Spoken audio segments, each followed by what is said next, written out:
La pression migratoire, elle sera très très forte. On peut rappeler que dans une génération, il y aura 5 fois plus d'Africains que d'Européens. Et la moitié des Africains auront moins de 25 ans, alors que la moitié des Européens auront plus de 48 ans. Donc, vous aurez véritablement une vieille Europe face à une jeune Afrique. Je vous suis très reconnaissant de dire que c'est après 48 ans qu'on est vieux. Je suis juste à la frontière, ça me rassure. C'est l'âge médian. Merci beaucoup. Est-ce que, justement, on va y revenir, et pourquoi justement cet exode massif parce qu'il y a un point quand même qui sera important de voir ensemble, c'est que il y a beaucoup d'Africains, mais le continent africain lui-même est grand. Donc, c'est pas forcément un problème, on y reviendra peut-être, de densité. Est-ce que, pour autant, les débats actuels en France, et en particulier les débats sur cette loi immigration, et c'est les derniers moments de crise, cette dernière séquence que l'on vient de vivre, ont un écho en Afrique? Oui, certainement auprès des étudiants. Je pense que c'est notamment le cas pour le Maghreb. Il y a sur les 100 000 étudiants africains, il y a 400 000 étudiants étrangers en France, à peu près. Un quart sont des Africains, mais la plupart d'entre eux, parmi les Africains, sont des Maghrébins, notamment des Marocains, 40 à 50 000, donc c'est une grande proportion. Les Algériens, je pense après, c'est le Sénégal et la Côte d'Ivoire. Certainement, ils se posent la question, cette caution dont on ne sait absolument pas à quoi elle va ressembler. Pour l'instant, on ne connaît pas le montant. On ne connaît pas. J'ai entendu Madame la Première ministre dire que ça pouvait être 10 à 20 euros. On se demande pourquoi on adopte une loi si c'est ça. Donc, pour l'instant, c'est le flou total. Et bien sûr que ça préoccupe les étudiants. Je pense que dans l'ensemble, le débat a certainement moins porté en Afrique, puisqu'on se pose la question comment arriver en Europe et pas forcément quelles sont les dispositions pour acquérir la nationalité française, comment infléchir le droit du sol, par exemple. D'accord, mais deux questions par rapport à ce que vous dites. La première, c'est que, est-ce que effectivement, il peut y avoir une question pour les étudiants, parce qu'il y a une politique d'accueil des étudiants, et donc éventuellement une caution qui pourrait être demandée à l'arrivée en France. Mais est-ce que finalement le problème n'est pas à côté, c'est-à-dire pas ailleurs, c'est que principalement une des sources d'immigration, peut-être c'est l'immigration familiale, le regroupement familial, et l'immigration clandestine. Oui, c'est-à-dire c'est la migration de la part des chercheurs de chances de vie meilleures, disons comme ça. Moi, je ne fais pas le partage, c'est pas mon problème de savoir pour quelles raisons les gens migrent. Je ne veux pas faire le tri entre les demandeurs d'asile, les migrants économiques, etc. Je regarde les migrants, légaux et illégaux, et j'essaie de suivre les flux. Et qu'ils soient légaux ou illégaux, c'est tous pour la même raison, c'est des chercheurs de vie meilleure. En gros, je pense que c'est la catégorie. Il ne faut pas tout réduire au matériel. Bien sûr, la différence de niveau de vie joue énormément, mais il y a aussi une volonté d'aventure. Ça paraît une catégorie un peu floue, mais c'est très important. C'est presque devenu un rite d'initiation pour des jeunes gens dynamiques de sortir. Je connais des villages au Sénégal où les jeunes femmes ne veulent plus épouser que des jeunes gens qui ont osé aller en Occident. Et donc, vous voyez une dimension qui est souvent négligée, puisqu'on a une forme de matérialisme qui a évidemment beaucoup de raisons, mais les gens partent aussi pour échapper à la tutelle des aînés, puisque le principe de seniorité est encore fort en Afrique. Et donc, échapper aux parents, c'est aussi une liberté. Pourquoi, alors, dans ces cas-là, aller dans ce continent européen, et en particulier dans ce pays, dans ce méchant pays de la France, d'affreux, d'horribles colonisateurs, d'exploiteurs, de racistes? Oui, mais ce serait une facilité, mais quand vous pensez au lendemain de la guerre d'Algérie, vous avez un afflux d'Algériens et pas seulement des Harkis en France, et vous avez une immigration algérienne très forte, alors qu'on s'est battu pendant 8 ans, et on dit avec 1 million de martyrs pour enfin être indépendant. Donc l'indépendance, visiblement, n'a pas été ce pourquoi on s'est battu, et très souvent, une partie de la population, au lendemain des indépendances, s'est quand même portée vers la France. Mais maintenant, quand vous regardez sur 10 migrants africains, il y a 7 qui restent sur le continent. Donc il y a déjà 70% qui restent sur le continent, qui vont dans d'autres pays africains qui se portent mieux. Sur les 3 qui partent... Il y a une très forte immigration intra-africaine. Tout à fait. Pour l'instant, c'est 7 sur 10. Dans le temps, c'était 9 sur 10. Et bientôt, ça sera probablement 6 ou 5 sur 10. C'est-à-dire de plus en plus qui quittent le continent. Sur les 3 qui actuellement quittent 3 sur 10, la moitié, donc statistiquement un Africain et demi, va en Europe. Et une bonne proportion, 20% vont aux États-Unis. Il y a de plus en plus aussi une migration vers les États-Unis. Sur l'Europe, votre chiffre, c'est... La moitié de ceux qui quittent le continent vont en Europe. Et pas tous en France. Il y a des gens qui, à dessein, ne vont pas en France parce qu'ils ont une aigreur postcoloniale. Ils vont ailleurs. Ou peut-être ils trouvent que l'offre est meilleure en Allemagne, en Grande-Bretagne ou ailleurs. Ça existe. Ouais. Et sur les 50% qui vont en Europe, dans la proportion de ceux qui vont en Europe, la France est l'une des premières ou l'une des dernières destinations? Ça dépend beaucoup si vous êtes originaire d'une ancienne colonie française, si vous êtes de la Côte d'Ivoire ou peut-être de la bande sahélienne. Il y a beaucoup de différences. Au départ, souvenez-vous, dans les années 60, 80% des Africains sur le sol français, à l'époque, au début des années 60, c'est à peu près 150 000. 23 000 à l'époque dans les années 60, dans les années 80, 150 000. La plupart d'entre eux venaient de la bande sahélienne et notamment du Mali, donc autour de la région de Caille. Donc c'était en gros ce que nous appelons ici les Sénégalais, mais en réalité c'était les Sahéliens. Mais après, cette migration s'est diversifiée. Mais pour tous les Africains, ce n'est pas... évidemment, les Nigérians ou par exemple les Érythréens vont ailleurs. C'est ça, ce que je vais vous demander, c'est que en fait, ça reste assez tributaire des anciennes colonies. Il y a un tropisme colonial, mais il s'aménuise et on choisit, par exemple, les pays nordiques, on essaie d'avoir un avantage comparatif ou d'aller, par exemple, au Canada ou aller aux États-Unis. Aux États-Unis, dans la première décennie de ce siècle, il y a eu plus de 400 000 Africains qui sont arrivés subsahariens aux États-Unis. C'est plus que pendant les 3 siècles de la traite négrière. Donc c'est important aussi la pression ailleurs. Il y a même des personnes, des Africains, qui vont émigrer en Chine ou ailleurs pour avoir un avantage comparatif, c'est-à-dire aller quelque part où il n'y a pas encore beaucoup d'autres subsahariens qui, en gros, font un effet de masse où vous vous perdez. Donc, on cherche aussi l'originalité. Mais les grands flux vont quand même vers l'Europe. Et c'est vrai que la France reste une destination prisée par les originaires de ces anciennes colonies. Charles nous dit il n'est pas question de légaux ou d'illégaux, mais de pays venant de ceux venant de pays où il n'est pas question de donner l'asile. La question d'avoir l'asile en France est quelque chose qui attire les Africains.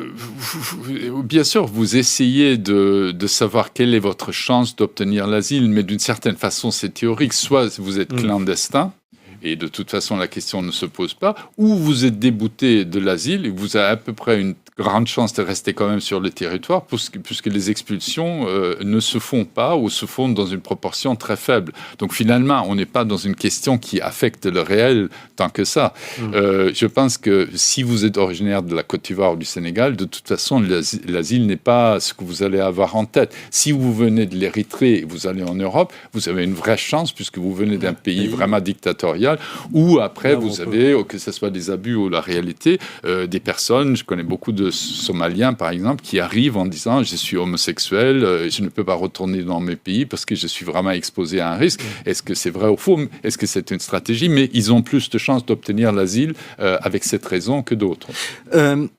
Est-ce que, on va se parler franchement, Stéphane Suisse. C'est entendu.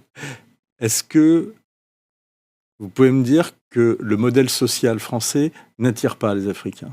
Si, il attire, et c'est tout à fait normal, puisque quand vous regardez... Aujourd'hui, l'Union européenne, c'est moins de 6% de la population mondiale. La moitié des dépenses sociales sont concentrées sur ces 6%. C'est-à-dire, la moitié des sommes qui sont allouées à la sécurité sociale dans le monde sont allouées par les Européens. L'Europe est une forteresse de la sécurité sociale. Quand vous cherchez un bon système de santé... Peut-être une réponse au pape quand il dit que l'Europe n'accueille pas les gens où il n'y a pas de modèle social. Mais on n'a pas créé le modèle social... l'État-providence pour les étrangers. C'est vrai. Ouais, d'accord. C'est vrai. Mais enfin, en tous les cas... Il attire. C'est le continent européen est le seul continent, à ma connaissance, au monde où des étrangers peuvent profiter de l'État-providence. Et où l'État-providence est important. Je vous donne 2 chiffres. Dans les pays européens qui ont une sécurité sociale forte, 20% du PNB sont consacrés, plus de 20% à la sécurité sociale. Aux États-Unis, c'est 4,8%. Les Africains que je vois aux États-Unis sont des gens qui sont sûrs de surnager sans aide. Donc c'est déjà une autosélection qui se fait. Quand vous voulez partir aux États-Unis, vous savez que vous allez réussir ou vous coulez. Struggle for Quand life. vous partez en Europe, vous dites « je peux réussir, mais s'il ne réussit pas, j'aurai un coup de pouce, on va me rattraper ». Il y a un filet de sécurité. Ce n'est pas les mêmes personnes qui partent selon les destinations. Ce n'est pas les mêmes Africains qui arrivent. Et alors, quels sont les Africains qui partent aux États-Unis? Les plus dynamiques. Et quels sont les Africains qui partent en Europe? Mais les gens qui sont sûrs d'eux et qui sont sûrs de réussir viennent aux États-Unis, au Canada, etc. Ceux qui sont moins sûrs, qui ont peut-être aussi un problème dans leur famille, etc., ils sont plus en sécurité. On ferait comme eux. Donc, vous choisissez en fonction de votre situation de vie. Je vous pose cette question-là parce que c'est un peu contre-intuitif ce que vous dites. C'est que tous ceux qui partent sont a priori pas des assistés puisqu'il y a une forme d'audace à partir, ne serait-ce que pour conquérir le cœur de la bien-aimée. Il y a peut-être un aspect qu'on a négligé, c'est les communautés qui existent déjà sur le sol. C'est-à-dire, si vous avez un guichet d'accueil, vous avez des personnes de votre région, la diaspora, et ça, comme un guichet d'accueil, et en plus, vous pouvez vivre comme au pays, au sein de ces diasporas mal intégrées, tout en gagnant votre vie à la française. Donc, vous êtes doublement, ou en tout cas, vous avez l'impression d'être doublement gagnant. Et c'est là où l'intégration se fait très, très, très difficilement. Question, est-ce que dans ceux qui émigrent, en particulier en France, il y en a qui ont une volonté de revanche par rapport aux pays colonisateurs, qui se disent ils nous ont colonisés, nous on va faire la même chose? Vous entendez ça de temps à autre. Ah oui. Ils sont venus chez nous, maintenant on vient chez eux et ils ne nous ont rien demandé, on ne leur demande rien. Ça, bien sûr, vous l'entendez. Je pense que c'est trop fort de dire un esprit de revanche. Qui a ce genre de discours? Est-ce que c'est par exemple ceux qui sont dans les catégories intellectuelles par Plutôt. exemple Je pense que les gens qui viennent auraient plutôt l'impression qu'on leur a porté un tort du temps de la colonisation, que peut-être la France est restée plus longtemps qu'elle n'était acceptée et désirée en Afrique, après les indépendances, et que donc, d'une certaine façon, il y a une amertume, une attitude un peu d'aigreur post-coloniale à l'égard de la France. Ça existe. Mais ceux qui ont cette attitude ouvertement iront peut-être dans un autre pays et mettront leurs enfants dans d'autres écoles et non pas en France, et seront donc, de ce point de vue, assez conséquents. Il y a quand même une partie du monde qui accumule pas mal de richesses, c'est le Moyen-Orient. Est-ce que cette partie du monde attire les Africains? Oui, mais plus pour voyager, pour faire du shopping ou du passer du temps, mais pas vraiment pour s'installer. Pourquoi? Parce que déjà, vous êtes dans un monde où les étrangers sont majoritaires. L'étranger est traité d'une certaine façon qui fait de lui un hôte toléré. Vous n'êtes pas vraiment... Il n'est jamais question d'intégration. Vous êtes là pour un certain temps. Vous êtes sûr de repartir. Et il y a beaucoup de codes culturels. Certains sont partagés au nom de la religion musulmane, partagée parmi certains, mais pas tous. Mais le mode de vie, c'est quand même plutôt une parenthèse d'exception qu'une émigration pour une durée. Donc, c'est d'autres destinations qui sont favorisées. Il y a bien sûr des migrants qui vont aussi au Moyen-Orient, mais ces flux ne sont pas très importants. Marion Maréchal sur BFM TV, le week-end dernier, dans un débat avec Mathilde Panot, disait qu'on n'est qu'au début du phénomène d'émigration. Ça, c'est certain. Absolument certain. Mais alors, il y a quelque chose que je ne comprends pas, Stephen Smith. Avec quand même, encore une fois, ce n'est pas un problème de densité, même si le nombre de la population africaine croît. Ce n'est pas un problème de ressources naturelles. Encore une fois, notamment la RDC, mais également il y a du pétrole, alors même s'il y a moins de richesse, etc. Vous ne vivez pas de la richesse potentielle, vous vivez de la richesse réelle. Et donc le différentiel entre l'Afrique et le reste du monde est très fort. C'est une première condition. Mais il faut d'abord sortir d'une économie de subsistance pour pouvoir envisager de voyager. Dans les années 70, vous ne sortez pas de votre maison ou paillote dans un village et vous dites « je pourrais émigrer à Londres ». Ça ne se passe pas comme ça. Vous avez besoin d'un pécule de départ qui est très important, qui peut être de 3 000 €. C'est à peu près 2 fois le PNB par tête d'habitant. Ce serait comme si vous vouliez vous installer aux États-Unis. Il faut avoir un peu d'argent. C'est 90 000 € l'équivalent. Donc, c'est pas les plus pauvres qui émigrent. Non, Pas du tout. Et... C'est la classe moyenne émergente qui migre. Mais pourquoi cette classe moyenne ne tente pas l'aventure en Afrique, qui quand même, enfin, il y a quand même un certain nombre de pays qui sont des pays de cocagne. Non, vraiment pas. Et pourquoi? les pays, parce que vous n'êtes absolument pas, si je vous dis par exemple que le PNB par tête habitant en Afrique subsaharienne est de 1500 euros. En France, c'est 40 000 euros, donc vous voyez la différence. La question, c'est pourquoi justement, enfin, on n'arrive pas à mettre plus en valeur les beautés, les richesses de l'Afrique. On va y arriver, mais le temps d'y arriver, et compte tenu aussi de la démographie, c'est-à-dire la croissance, chaque génération qui naît est plus grande que celle qui précède. Les investissements démographiques pour créer les hôpitaux, les rues, les routes, les universités, les écoles pour ces nouvelles générations, c'est impossible. Même s'il n'y avait pas de corruption ou de mauvaise gestion, ce serait un pari intenable. Et donc, personne n'y réussit. Et l'Europe, quand elle était dans la transition démographique, a aussi migré. 60 millions d'Européens sont partis au tournant entre le 19e et le 20e siècle, et 42 millions aux États-Unis. Ils sont partis aussi de pays qui pouvaient se développer, mais il n'y avait pas assez d'emplois à bonne rémunération disponible pour cette population active qui grandissait une fois que la transition démographique avait commencé. Et l'Afrique est exactement à ce seuil-là. La pression migratoire va augmenter parce que l'Afrique se développe. C'est un peu, il faut se mettre dans la tête que dans un premier temps, s'enrichir, avoir de meilleures conditions, ça pousse. Il pourra avoir un retour en Afrique une fois qu'elle sera développée. Tout à fait, comme pour le Mexique, qui ne migre plus aux États-Unis depuis 2010. Maintenant, les Mexicains sont suffisamment riches chez eux, peut-être pas aussi riches que les Américains, mais vous faites un arbitrage. Pour ne plus migrer.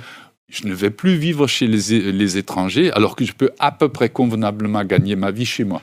Mais pour l'instant, on n'observe pas un retour de Mexicains. Si, on a observé, ça varie un peu, mais dans la décennie 2010 à 2020, il y a plus de Mexicains qui sont retournés que ceux qui sont arrivés aux États-Unis. Mais pour l'Afrique arrive à cela, vous allez vers la fin de ce siècle. Donc, on n'y est pas du tout. Oui, donc horizon encore 50 ans. Merci beaucoup, Stephen Smith, pour vos réponses. Toujours aussi franches, toujours intéressantes, toujours passionnantes. Et donc, on recommande votre dernier livre, La ruée vers l'Europe. On recommande tous vos livres, d'ailleurs. Et c'est chez Grasset. Et puis, comme ça, vous pourrez voir l'évolution de Stephen Smith. Très intéressant aussi. Bon, merci beaucoup, Stephen Smith.